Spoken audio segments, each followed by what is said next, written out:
Rule number one of a scale paint job is do not sniff the paint.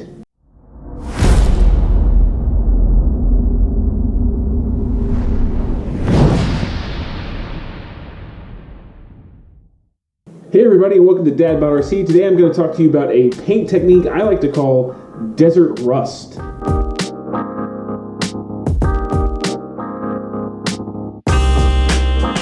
Desert rust is a mix of like a desert dirt plus rusty patches. So I do live in kind of a desert arid area, and we don't get the deep rust that people get up north where they salt roads and have snow. Here we get patches of rust and rust that forms where scratches have happened.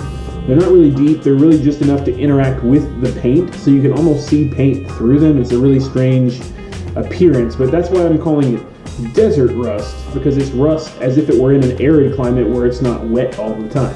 So there are a few prerequisites for this technique. One, you gotta prime it. So prime the body first, then lay down a base coat. I chose black for my base coat because I wanted some depth and darkness to the scratches that I was gonna put in it later. After that base coat cures, you wanna lay a top coat of color. For mine, I went with the Tamiya Seafoam Green. I had kind of promised my wife that the next truck I got would be this teal color, and I had to stick to my guns on that one. After you've got your top coat of color, you're going to want to seal that in with a Tamiya or whatever brand you please, but I really like Tamiya Flat Clear. For my flat clear, I'm using Tamiya TS80. I find that it's a really fast drying clear, and Tamiya paint just holds up really well. It is not the cheapest paint, but this stuff is definitely worth it. Now is the time where you want to make the window masks for your windshield wipers. If you go ahead and shoot the clear on top of your window, you are going to frost it and not have the ability to do this later. So just go ahead and lay out some masking tape on your window, move your wipers, draw with a pencil where they are, and cut them out and put them back so that you have a mask where your windshield wipers would have cleaned. This will keep the clear off, and we're actually going to leave this masking on through the whole dusting process so that we don't get those windows dirty throughout the airbrushing techniques I'm going to show you later. After you get your flat clear outer coat, you're going to want to wash the outside to give it that dusty, powdery appearance that paint gets after it's been in the sun for a long time, especially out in the desert where it gets kind of chalky almost. For that, I picked a Vallejo Ivory. This stuff, again, Vallejo, very great paint. This is available in my local hobby shop. Highly recommended if it's available in yours. But this is an ivory, so it's not a pure white, it's kind of an off-white. I thinned that Vallejo Ivory with this X20A thinner from Tamiya, and I made it almost a water consistency. Then I dipped a paper towel into it, and then rubbed it all over the truck. After I rubbed it on the truck, I let it dry for just a second, and then I rubbed more until there was barely any left. It was just enough to give it that chalky texture that I was going for. And since I wanted a little more depth in this truck, I actually took my fingernail and created several scratches in it in various places. A lot of places where there'd be wear and rub. So I just took a wet paper towel and my fingernail and put the paper towel over it, put my fingernail behind it, and just went over in places and rubbed until I felt that it was scratched up enough. I scratched all the way down to the primer layer on this paint. Now obviously you don't want primer spots showing on a body because there would not be plastic and primer under a real paint job. There would be metal. So what I needed to do at that point was to rust up all of those scratches. And since this is desert rust, there wasn't going to be a whole lot of chunk in it, and there wasn't going to really be a lot of holes in depth like there would be for saltwater rust. This is more of a surface rust than what you get in more northern territories outside of a desert atmosphere. But since this is a desert atmosphere I was going for, what I did was mix a few paint colors for a special wash to give me that rust appearance. I chose a few colors. Some of it was from Tamiya, some from Vallejo. This particular one was a desert yellow from Tamiya, a flat earth from Tamiya, and a flat earth from Vallejo. I mixed those three colors with this X20A thinner again from Tamiya. I didn't make it very watery. I wanted it to be a little bit thicker, almost the consistency of a traditional paint you're used to using. And then for that touch of rust, I added just a little bit of red. Now I didn't have any Tamiya or Vallejo red. I actually just used this Apple Barrel Cardinal Crimson that's an acrylic paint. Mix it in there just a little bit for the hint of red that rust would have. You can mix it to your own liking, however red or brown you think the rust needs to be.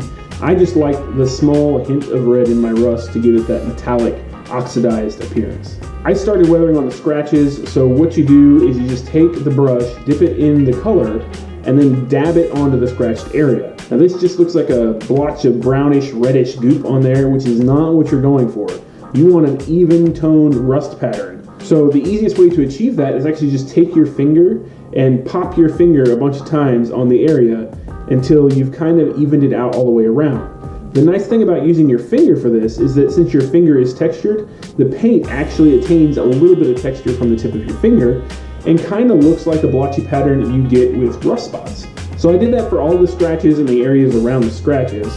I also went back and added just a little bit more in the scratches where I wanted more depth to that color. And then I moved on to areas that were not scratched but would also have rust pattern on them. So I did the same thing. You just dab the brush a little bit in there, put it around the area that you want to rust, and then tap your finger a bunch of times to even it out and make a rusted area on the body. So have fun with it, just be totally random. Whatever looks good to you is probably going to be just fine. I also wanted to use the same technique to bring down the chrome on the handles and the bumper. So I used the exact same color and the exact same finger popping technique on those to give me blotchy areas of rust, almost as if the rust was coming through the chrome coat on the outside of those bumpers and handles. Now that you've got a truck with all of your rusted scratches and areas and a little bit of chalky coat on the top, it's time to layer on some dust. So we're talking about the desert. It's going to be dusty, right? It's going to be dusty, windy, and hot. Those are the things you can count on in the desert. So for some dust, I used a technique that I actually picked up from the Scale Builders Guild. If you haven't checked them out, go watch their YouTube channel. There's a ton to learn over there. And I busted out my airbrush for a little bit of airbrush dusting. Now that you've got your airbrush ready, it's time to start laying down coats of dirt. And you're going to want to start with the lightest coat, moving on to the darkest coat. I actually only did 2 on this rig, and it came out pretty well. My first coat was this XF59 Desert Yellow by Tamiya, mixed down with a little bit of X28 thinner to a water-like consistency. And the technique you're going to want to use is to start at the front and in short bursts just blast this dirt layer all over the front of the car. It's going to act as if you're driving down a dirt road and it's just sticking to the front. Don't be afraid to be generous with it. This is the lightest layer, so you're going to have the opportunity to fill in some gaps later.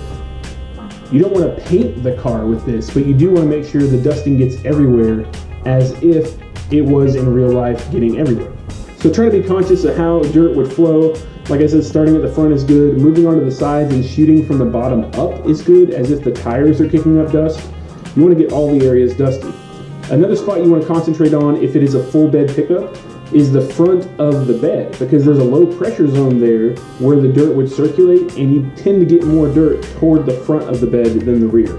So I did actually go in and spray quite a bit into mine. Last but not least, make sure to get the tailgate. Again, a low pressure zone back there, so it will suck in some dirt and definitely stick at the rear.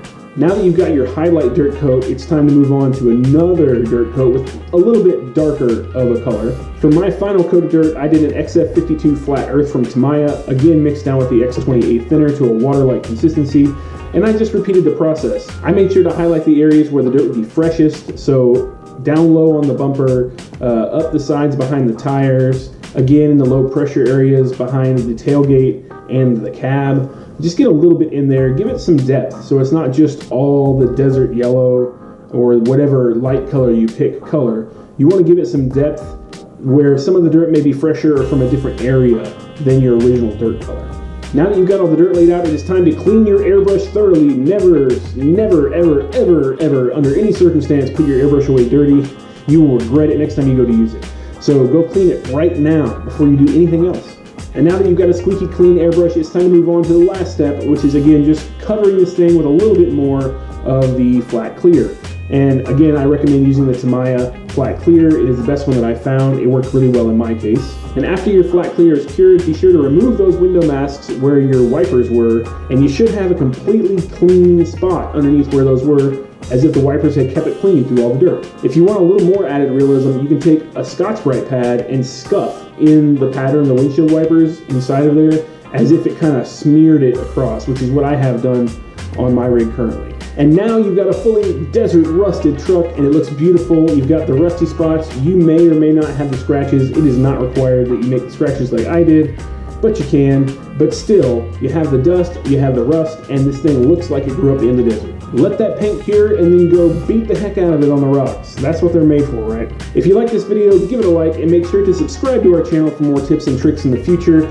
If you haven't yet, go check out the Scale Builders Guild. That guy puts out a lot of great content, and I learn a lot from him all of the time. Leave me a comment about some other paint techniques you'd like to learn about that you've seen elsewhere. I'll go learn them and I'll try them so you don't have to. How does that sound? Keep an eye out on our YouTube page for a full review and running footage of this particular TF2 ToyoDUH.